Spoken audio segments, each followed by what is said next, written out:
welcome back to Not Your Normal Life. My name is Aaron. And I'm Naomi. And we are so glad that you guys have come back to hang out with us. Yes. Naomi doesn't like me saying that every time, but I don't care. I'll keep saying it. We're just so glad that you guys are joining us on this great episode 46. 46? Oh, man, we were just like talking a little bit ago about like, man, that's a lot of hours of people listening to us talk. Yeah, we should see how long it is if you start with episode 1 through 46. How many minutes that probably is. Can find that on Spotify. It'll Probably tell you. can. Yeah, so it's probably a few hours, but a few glorious hours. We're just so days. glad that you guys have decided to come back and be a part of the Not Your Normal Life. Yeah. So today is going to be, I think, a good episode. I think so this too. is going to be a good episode. We're gonna talk 46. about our feelings, right? We're going to talk about feelings. I've got feelings, they're multiplying. It kind of goes hand in hand with our last episode about the Enneagram. Yeah, it does. It kind of does, actually. And this was not planned whatsoever. Like part 2. This is kind of going off of today. I was browsing YouTube like I always do on a daily basis. And I came across a video called Cinema Therapy. And it was a therapist reacting to the movie Inside Out.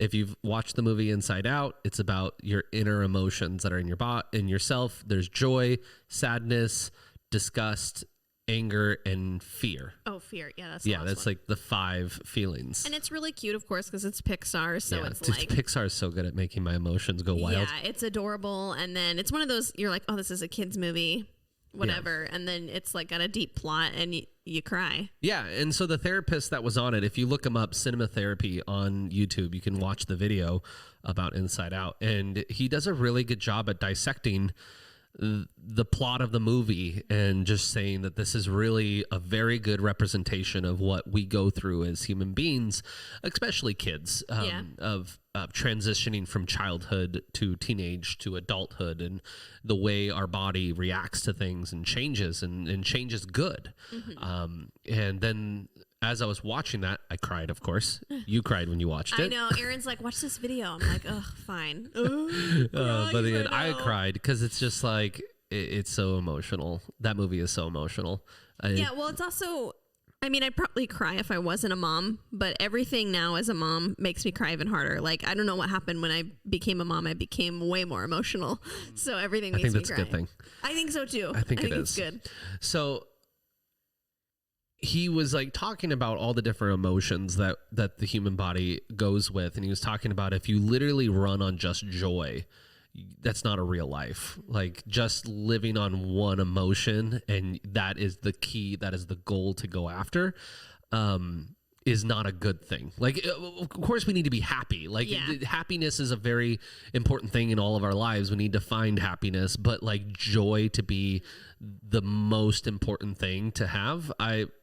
I would differ. I feel joy is a really good thing, but it's also could be fake if you don't feel any other emotions. And we have the other emotions. That's why we need to feel them, which I have a hard time with because I like to be positive and I like to think about, the happy things, and I like to live a happy, positive life. And I actually feel like it's more of a challenge if something comes my way that's discouraging. Yeah. I just kind of go like, oh, well, I can overcome this. I have other things that make me feel good. And so I'll kind of like step on that emotion and be like, I don't need that because I have other things that will make me feel happy and feel qualified. Yeah. And so we just wanted to talk about our personal experiences through our emotions, through our lives, and as being a married couple, of what we've realized of opening up the doors to allowing different emotions to come out. Mm-hmm. And so, but honestly, this has probably been the worst 2 weeks we've ever had with Timmy. Yeah. And that's why our emotions are at an all-time kind of frazzled state.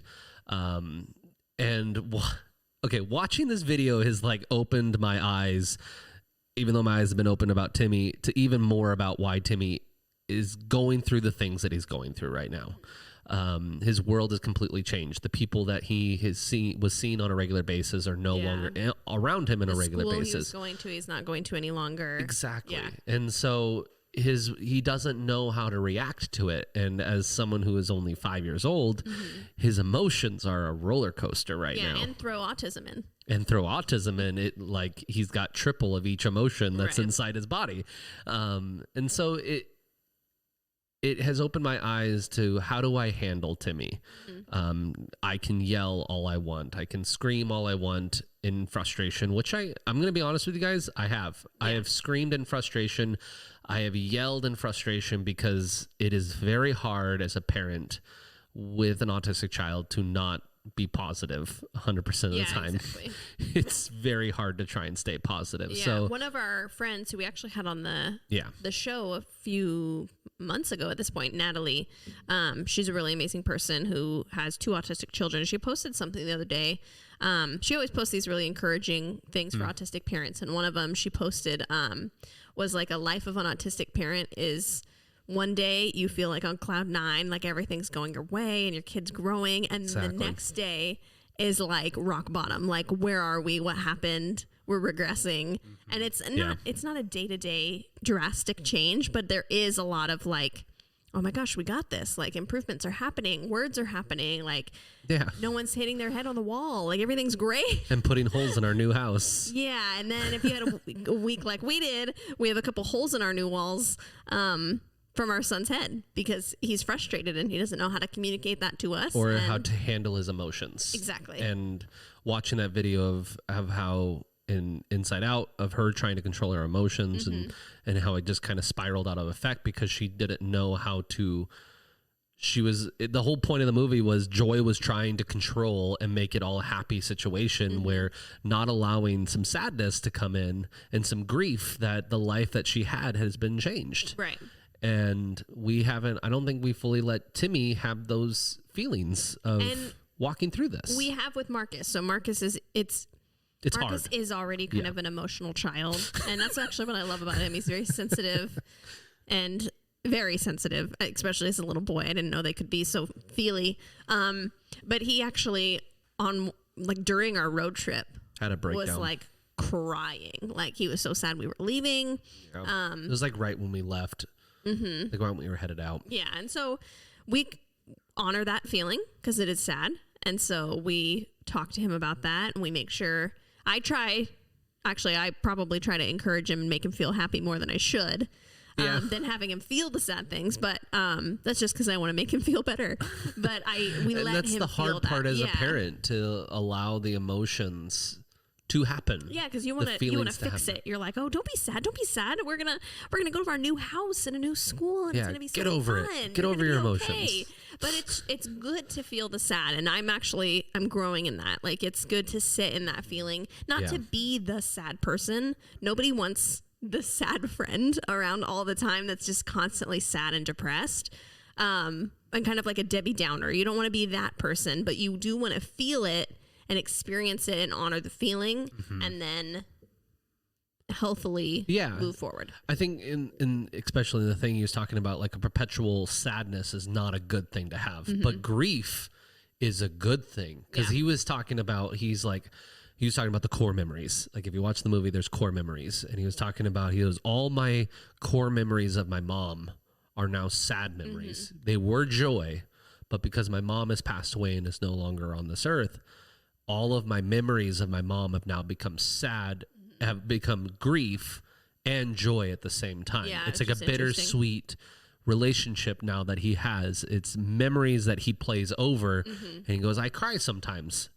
Yeah. I'm not crying because it's a sad memory. I'm crying because I have grief that I don't have that person in my life anymore. Yeah.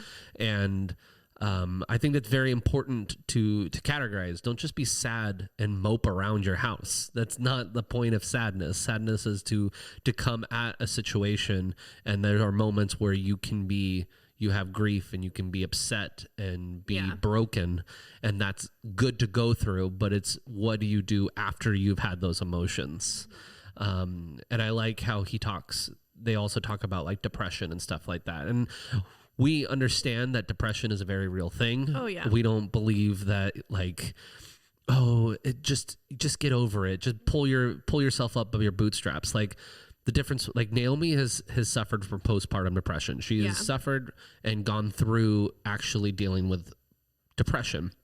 I myself have never actually, I feel, dealt with real depression.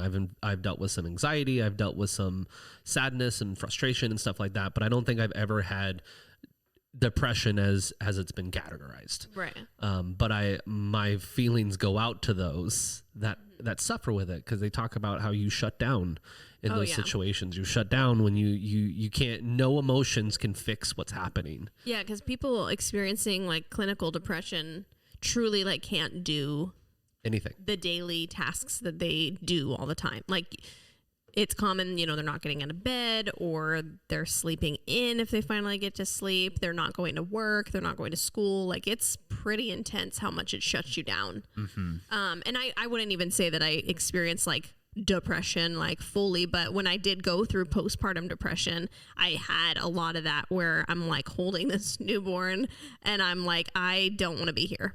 Like, I literally don't want to be here, and I don't want to feed my kid, and I don't want to be here at all. I just want to run away and never come back. And so that's sad. Yeah. That point of depression, go see someone, go to therapy, talk to someone about that. Yeah. Don't hide and isolate. But feeling sadness and feeling grief is drastically different than depression. Having depression. Yeah. So we want to make sure we kind of bring that up and talk about that. And I don't know. When I was watching that, it just made me think, like, do I let my emotions control me? Do I listen to my emotions enough to let them communicate in a better way towards me? And I think that's something that we all need to be doing, is listening to our emotions, because we were given them for a reason. Like, God gave you your emotions for a reason to interact with situations. Yeah. And even Jesus, like we talked about this before, we're like, oh, what about Jesus? How did Jesus talk about emotions, and how did he handle emotions? We're like, well, he expressed almost every form of emotions besides sinful emotions. Right. He showed the true emotions. He showed anger. He showed sadness. He showed joy. He showed fear. He even showed fear when he was up on the Mount of Olives, like asking God to take away, if there's another way, let this be happening.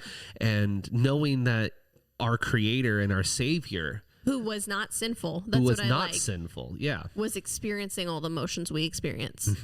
And I think that's very relatable. And obviously Jesus being God and man is a little confusing, right? But him being in physical human form, having the feelings, and he is not sinful, means we can have those feelings. Like, we are given those to feel them. Yeah. And the way he went about those feelings. Yeah. He didn't let his anger get out of control, where he then started attacking the Pharisees and the Temple Mount. It was a righteous anger, because he was angry to see what the people have done to his Father's house. Although, if you think about it, when Paul's not even there yet, Peter in the garden, when Judas comes and kisses Jesus and they're going to take him away, and he cuts the ear off the guy. He's angry at Peter.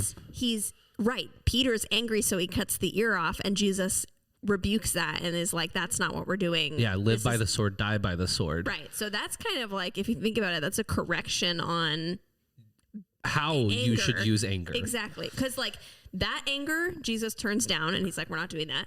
But the anger Jesus has in the temple is more of that like righteous anger that someone's in the house of the Lord selling He's things. Trying to make a point using anger and frustration towards these people deciding to make it into a den of thieves. Yeah. And you're using my Father's house. He didn't go off the chain. He didn't go run up into the Temple Mount and run into the holies of holies and be like, sit on the throne and say, I'm God, do what I tell you to do. Jesus didn't like go off the handles. He controlled the emotion and then turned that into a lesson towards people. Right. And then what you said with Peter, he rebuked anger in that Peter's moment. Anger at that moment with the ear cutting is like a very emotional self-centered anger. If you think about it, like Jesus in the temple is honoring God and he's angry that people are not respecting kingdom stuff. And the ear cutting thing is like, that's a personal anger. Like you're literally mad. Yeah. And so you're going to take it out on the person. And that's not okay. That's a sinful anger. So I kind of like that. It's like Jesus obviously is our example and we want to model our life after him. And so the way he expresses his emotions, we can read about it. There's 4 gospels, you guys. All the gospels have similar stories told in different ways. It's fabulous. So seeing that example, we can kind of evaluate our emotions and make sure we're registering those and feeling them too, like the sadness thing. like Jesus was sad when Lazarus died. And he showed emotion. He grieved. But he didn't let the grief come over him so much that he refused to go see Lazarus' tomb. He got up and said, well, let's go. Yeah. And then he raised him from the dead, you know? And then even with fear, Jesus conquering in the sense of fear of being on the Mount Olives, when he was sitting there praying to God to take away this burden that he was going to have to take on, the sins of all of creation, you know, and him talking with God, having that conversation with God, and not letting the fear become crippling to him where he ran into the woods and in fear, kind of like what Jonah did. True. In fear, he ran and God put him in the whale's mouth and took him back over. The large fish. He accepted it. He didn't swallow a truth pill or anything like that. He just said, okay, God, I'm afraid that this is going to happen, but I know you're with me, so I will go in peace. Yeah. And a peace came over over Jesus to allow him to make that ultimate sacrifice. So it's an example to us when we have these emotions that kind of come over us, is how do you control the emotion so that it doesn't get the best of you, but it only creates a positive in you, and it only moves you into the right direction. Do sometimes as humans we fly off the handles and we go way over top? Yes, we do. 100%. I am someone who embodies that so much. I have broken multiple doors. Not in our new house. Not in our new house. I won't do that. That was lifetimes ago. But lifetimes ago, I have broken microwaves. I've put my hands into things. I've broken things out of anger that I haven't been able to control. And that was because I was younger and I didn't know how to handle it and control my own anger. So, letting that come and take over you. And also, as we've talked in the past about me and Naomi's fall in our marriage, and sinning against each other, that was also, we let emotions get the best of us in the individual situations that we walk through. And then also our emotions in that moment when we were around each other, I don't know how to describe what happened. So if you haven't listened to our episode, me and Aaron cheated on each other. Yeah. At the same time, without each other knowing. It's a very strange experience. Super crazy. We worked it out and we're doing great. We did. So we're still married and we went to a shit ton of counseling. And I just swore on our podcast. Don't swear on the podcast.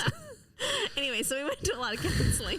I like that you have the beep. Yeah, it's sorry, everybody. We're a family podcast, but that's relatable. So, anyways, yeah, we went through a lot of stuff. A lot of stuff. So during that time where we were recovering and working on our marriage, we were kind of in this like frazzled emotional state. Especially in the first like 48 hours was just a daze that we went through, and emotions in those moments were sadness, anger, jealousy. There's so many different, all the feelings were coming except for joy. Except for joy. Well, I take that back, because there was joy in the fact that we both sinned at the same time. But I like believe a weird joy. It was a weird like joy. A relief. It was a relief joy that we both had to walk through the same problem together. Yeah. And that one didn't have an upper leg on the other in the situation. So it's a weird joy relief but trauma thing that like happened. That, when you go through a traumatic situation, I feel like you kind of have all these emotions and you're kind of all over the place, and you don't really, it's almost like you don't know how to register what you're feeling. Because that's actually how I felt about that. Looking back, like we were going to counseling together. We were trying to like fix our marriage. We didn't really know how we were fixing it or what we were doing, but you kind of like are in this tragic disaster where you're like a total freaking basket case and you don't know what your feelings are. I don't think we slept for the first like 24 hours. Yeah. And so that's kind of like a special instance of just emotional chaos. Yeah. Really. And yeah, and through that whole situation, one emotion that like overpowered a lot of this that I think helped us walk through it was our love for God and our love for each other. We were asked, as we talked about this in a podcast, we were asked like, oh, so what's the next step? Are you guys going to get a divorce? Like, how are you going to walk through this about your kids and all this stuff? And I remember me and Naomi looking at each other, and we realized how much we loved each other. Yeah.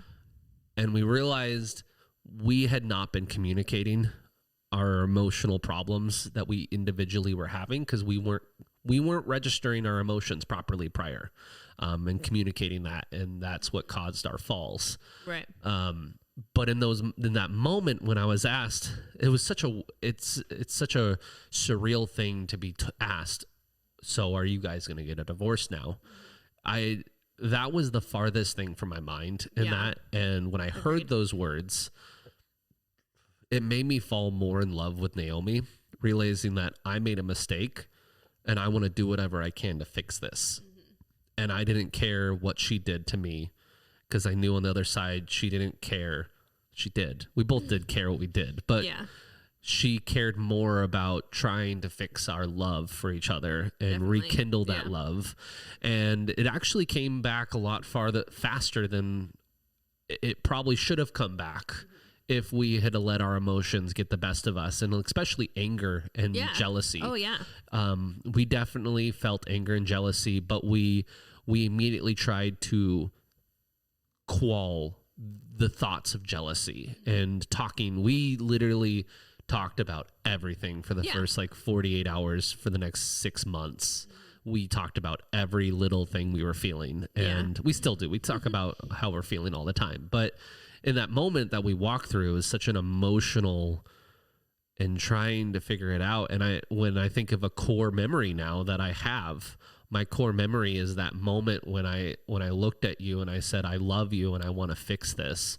That I have a core memory now where that is a fundamental part of my life now, that I never want to experience the emotions that I did. Right. And I want to make sure that I always cherish my love and my relationship with you, because you never know when it's over, and I don't want it to be over, and I want to always keep working at it. And so that's something. Every marriage is different. Every situation is different. Yeah. We're not going to say that work through your marriage, and try and fix it. Restoration like that takes two Time. people, two that are willing. And we know a lot of marriages where it is truly like one person's like, we're going to do this. We got this. We can and then work it falls through apart. this. And the other person's like not on board. Yeah. And we get that. And it does definitely take two people on the same page for the same goal and the same purpose. And we know people where it takes years and years and years. Oh yeah. To get their marriage fixed and back onto the right track. And it's just depending on the people. It's and all our therapist talked case by about that case. with us. Yeah. It's all case by case. It's just how are you going to let this get brushed under the rug, or are you going to really just pull every little bit out and pull all the thorns out? And we pulled all the thorns out. I feel we did. Yeah. I feel we did a good job on that. And also, like, going back to this emotional, registering your emotions, like, check your marriage. Like, how are you? Like, are you actually talking about the things that you're feeling with your spouse? Because we weren't, obviously. So we weren't really talking about stuff. We weren't, if we felt anger or jealousy or anything, it was kind of just quieted and we pretended like we were fine. And then eventually we weren't fine. So it's good to make sure that you're kind of evaluating how you're doing, and don't be ashamed of feeling things. Yeah. Too. Like, I hate being sad and I hate feeling grief. She does, guys. I hate it. She hates it. To me, I love crying. ugh. To me, it's it's a waste of my time. Like, I don't want to sit there and sit and sulk. Such a three thing. I don't want to sulk in my sadness, but I'm learning that I should. Because if you don't do that and register what you're feeling and work through that, it's going to pile up, and then you're just going to turn into a crazy person. Or make very bad choices. Definitely.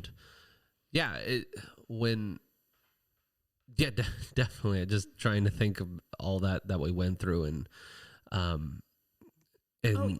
This is kind of a little bit off topic, but still related. So we had a guest speaker at church a couple weeks ago, and he was sharing this really vulnerable story about his mom passing away. Oh yeah. And he actually talked about grief comparison, which I've heard of before, but I've never really paid attention to it. So I realized I do this, and so I probably need to go to a counselor to talk about this. So grief comparison is where you go through something hard, someone else tells you that they've gone through something hard, and their story is a little bit more intense than yours. So you disqualify your pain. So like our issue. So me and Aaron cheated on each other. That's pretty bad. That's pretty bad, right? I don't know what could be worse. Emotional Actually, roller coaster. That's a terrible example because I don't know what could be worse. So maybe we'll pick something else. There's other things. So let's say, okay, our son has autism. Okay, that's our grief, and we're dealing with that, and we're working through that life. Yeah. We meet another autistic parent, and they say, "I have 4 children, and all 4 have autism, and they're severely autistic, and I'm never going to be recovering from this." That's intense. You might hear a story like that, and then all of a sudden you realize, oh, well, I don't have it that bad. Interesting. I can work through this. I'm okay. Yeah. And you use that as like, almost like you're watering down your pain. Oh. And you realize, well, what I'm going through is really challenging and I'm not okay, but that person over there has it way harder than me. So I'm just going to get over my issue because they would be so happy to have my life. So I'm just going to get over this. Mm-hmm. And so that's called grief comparison. And so you're actually not dealing with your issue. And so you're covering it up. And this kind of ties into what we're talking about because you should feel sad. Like me and Aaron have had sad feelings of, we have 2 sons. They don't have a normal sibling relationship. Our son is 5 and doesn't speak to us. That's sad. We should feel sad. And you should grieve the things that you've lost in that experience. Mm-hmm. And so... Because I've done comparisons also in feeling like some people are too lucky with the way they have kids. Oh, yeah. And stuff. And then I'm like, well, I've seen families going on these family vacations with all their kids or going to the park and seeing their 2 kids playing together and having a great relationship. And I look over and Timmy is punching Marcus in the face and Marcus is crying. And then Timmy gets whatever he wants. And we try not to do that. We work through that with Timmy as best we can. And it like beats me up. And I'm like, why the heck do I not get that life? And it's definitely very hard. It's just like, why can't I have that life that I can take my kids to Disney World and I can take all my family to Disney World and have a great time? It's like, I can't go to Disney World. Yeah. I can't take both of my kids to Magic Mountain and go ride roller coasters because it's not going to work out. Yeah, and that's almost like the flip of the grief comparison, because grief comparison, you're like justifying your pain of like, oh, well, I'll get over this. Yeah. And that, what you described is like a jealousy of like a life that you wish you had. Yeah. And both are bad. And both are not taking care of the real emotion that you're experiencing. I'm not even a freaking therapist. I could be talking garbage right now, but this is just what I've learned from other people. And what we're feeling. Yeah, and how we do feel. And so it is important. Stop comparing yourself. And people say this all the time, especially social media. We compare ourselves constantly to other people. It's a waste of time. Don't do it. And don't do it. It's people's picture perfect life that they post. And that's why we started this podcast, because this is the not your normal life that literally everybody lives, and not your normal life. Everybody has a really crappy life and a really good life at the same time. It's going to be honest with you. There's everybody challenges, there's highs and lows, but your story is your story and it's your journey. And it's important to live in that, invite Jesus into that, and feel all of the feelings. Exactly. And I think also why we are talking about emotions, and we also had another guest speaker at church come in, our president of the denomination, Randy Remington, came in and spoke, and he talked about anxiety and peace and stuff like that. And he said in this time and age that people suffer from anxiety is at a level that back years ago, not that long ago, like in the 20s, in the 20s or earlier, or something like that, would have put you in a mental hospital with the anxiety and the depression that we are suffering right now. Yeah, and so it's like a standard now. It's a standard to have high anxiety. Right. And then it's also, that's causing problems with your body. That's causing problems with your heart. That's elevated heart rate. That's elevated blood circulation. It's high blood pressure. That's causing other problems. And that's not getting that under control. That's allowing your emotions to control you and you not controlling your emotions. And we're having all this anxiety. So I think the number one thing that people have anxiety over is unresolved issues with family and friends, right? And family and friends and acquaintances. And that creates the most anxiety. And we're in a society that if we are all just honest and open and real with each other, we wouldn't be having this massive anxiety. Why do you think people in the past lived probably a little bit better lives when it came to this anxiety, and maybe they had depression, maybe they had anxiety, but because they were real, they didn't have social media to hide behind. They didn't have all these different things. People saw who they were. Oh, you have money. Oh, you don't have money. It's just, that's how it was. Or, oh, you had this and you had that, or you lost your job. Everyone found out you lost your job and you couldn't hide behind anything. And people were just honest, I feel, earlier in like our country's history and stuff like that. And we've lost that, and now we live in a society where we want to block out everybody. We want to put up walls. We want to emotionally close out everybody, because if anybody sees a kink in the armor, we'll think that we're going to fall apart. And I'll tell you this right now, you won't. Yeah. You're not going to fall apart, because And you know what? It's funny. Nobody even cares. If you be real, nobody cares. Like, people still like you, I've found. Like, even if you're going through storm of your life. We were so worried. Oh, yeah. When there was only certain people. Oh, so our really good friends, the Hearts. I was so afraid to tell the Hearts that we had cheated on each other, and we walked through what we walked through. And you and Stephanie had left to go do things, and me and Nathan were just sitting there talking. Sorry, I've said both of your names on our podcast. So, well, you were on our podcast. So, and I was so nervous to tell him. And when I told him what happened, he immediately like grabbed me, gave me a big hug. He goes, "Thank you for being honest with me. Everything I feel about you will never change. Right. I only have more respect for you, and I only have more love for you. And I want to make sure that you and Naomi stay true to one another." And they both kind of walked alongside our marriage as really, really close friends who we've been able to lean on. I still talk to Nathan every once in a while when I'm feeling a certain feeling. I'll message him. Naomi does the same thing with Stephanie occasionally still, but it's, I thought I was going to lose a friendship because they're really good Christian people. And I was like, not that Christians are judgmental. I'm not trying to say anything like that. I was just like, I really hope I don't lose my friendship with my good friend over this, that I failed as a husband, as a man, and all these different things. And it was the complete opposite. Yeah. And I was vulnerable, and I showed grief in what I did. I showed him everything, and what he showed in return was joy and understanding and peace and love towards me.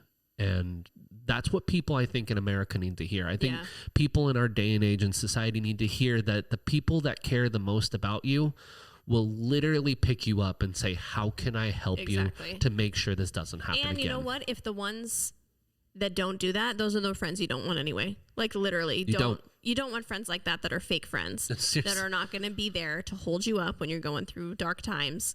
And you should be that friend. Yeah. Like, if somebody comes to you that you love and they open up about things they're truly going through, be a listening ear, and don't be somebody that gives advice. Just listen. Sometimes you just need to sit there and listen to somebody.